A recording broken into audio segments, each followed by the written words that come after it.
Every religion on earth tells a different story, different gods, different rules, different afterlives, different rituals, prayers, temples, and punishments. On the surface, they look like they have almost nothing in common, but underneath all of them is the same thing, and that thing is not faith. It is not community. It is not comfort in the face of death. Those came later. The thing underneath every religion that has ever existed is something far older and far stranger. It is a cognitive ability. A specific quirk of the human brain that no other animal on earth shares. God was not invented by priests. God was not invented by kings. God was invented by the same mental machinery that lets you feel guilty about something you have not done yet. Go back 300,000 years. A small group of humans is gathered around a fire somewhere in East Africa. They are anatomically identical to you. Same brain, same nervous system, same capacity for language. But they believe in nothing supernatural. No gods, no spirits, no afterlife. The cognitive tools that would eventually produce religion exist in their skulls, but the trigger has not yet fired. What changed? The leading theory in cognitive science is not what most people expect. It was not a search for meaning.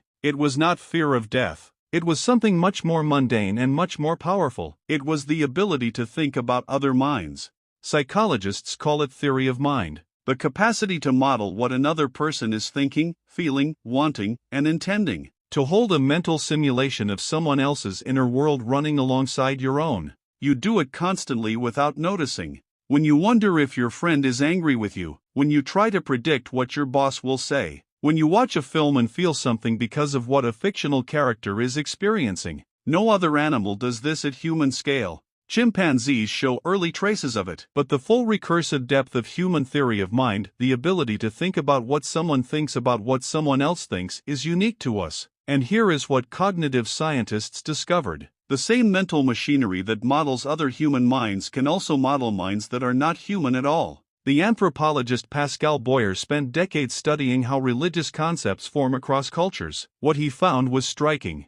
Religious agents, gods, spirits, ancestors, are not random inventions. They follow a specific pattern. They are almost always beings with full mental lives. They have intentions. They have knowledge. They have desires. They notice what you do. They care about what you do. They remember what you did. They are, in other words, exactly what theory of mind is built to model. Boyer called them minimally counterintuitive agents. They violate exactly one or two basic expectations. They are invisible, or they cannot die, or they know everything, but in every other way they behave exactly like a person.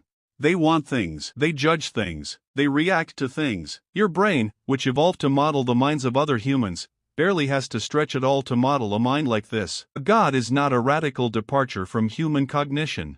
A god is what human cognition produces when it runs on an agent that is not physically present.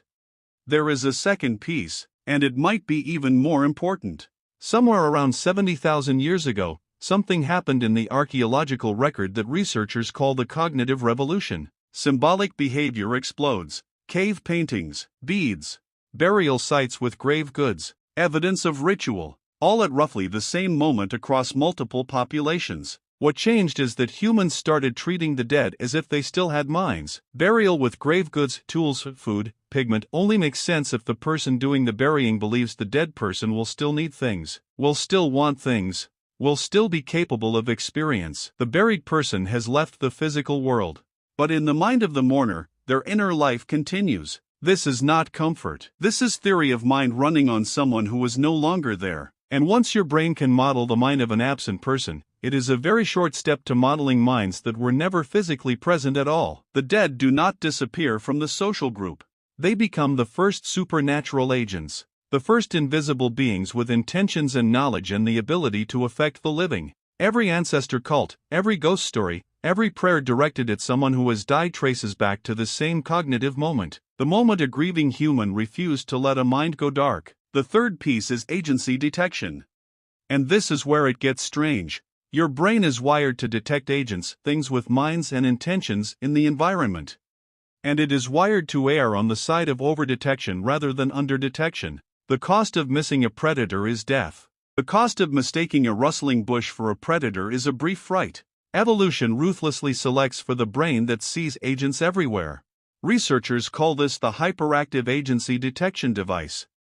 It is why humans see faces in clouds, intention in weather, purpose in natural disasters. A flood is not just water, it is a punishment. A drought is not just an absence of rain, it is a message. The world, to a brain built this way, is not a collection of mindless forces, it is populated by agents. Things that want, things that act, things that can be negotiated with. And the moment you have a world full of invisible agents with intentions, you have the basic architecture of every religion that has ever existed. The social peace locked it in.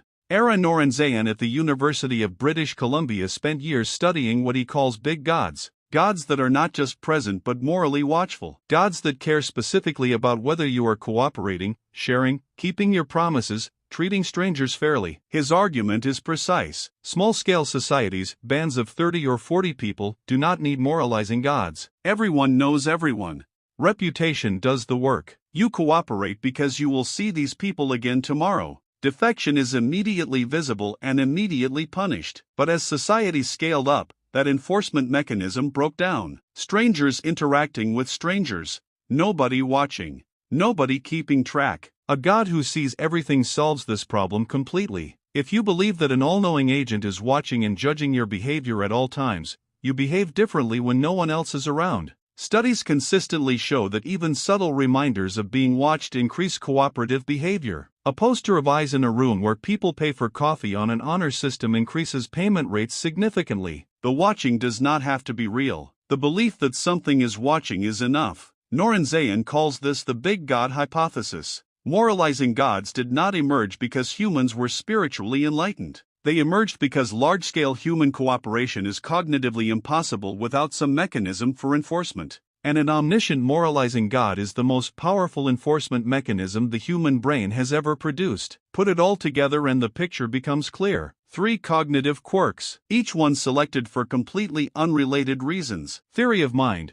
which evolved to track other humans. Hyperactive agency detection, which evolved to spot predators. And the refusal to let absent minds go dark, which evolved out of social bonding so deep that death could not immediately break it. None of these evolved for religion. None of them had anything to do with the supernatural. They were all solving completely different problems in a completely different world, and then they collided. In a species social enough to track hundreds of minds simultaneously. In a species imaginative enough to run those minds forward and backward through time. In a species already primed to see intention everywhere it looked. The result was inevitable. Invisible agents with minds and intentions and moral authority.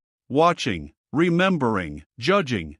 The gods did not come down from somewhere. They were assembled, piece by piece, from the architecture of a mind that was trying to do something else entirely. This does not make religion false. That is a different question and a different conversation. What it does is something more interesting. It makes religion legible. It explains why every human culture independently arrived at supernatural agents with mental lives. Why gods across every tradition care about human behavior rather than human geology or human weather patterns. Why the dead feel present rather than absent. Why the universe feels watched. It is not because these things are true or false. It is because the human brain is built in a specific way. And a brain built this way, dropped into a universe it does not fully understand, will produce certain outputs with the reliability of physics. Religion is one of them. The Hadza in Tanzania have spirits. The ancient Greeks had gods who bickered like family. The monotheistic traditions have a single mind so vast it contains everything. The details differ across every culture that has ever existed. But the structure is the same, an agent, with a mind, watching.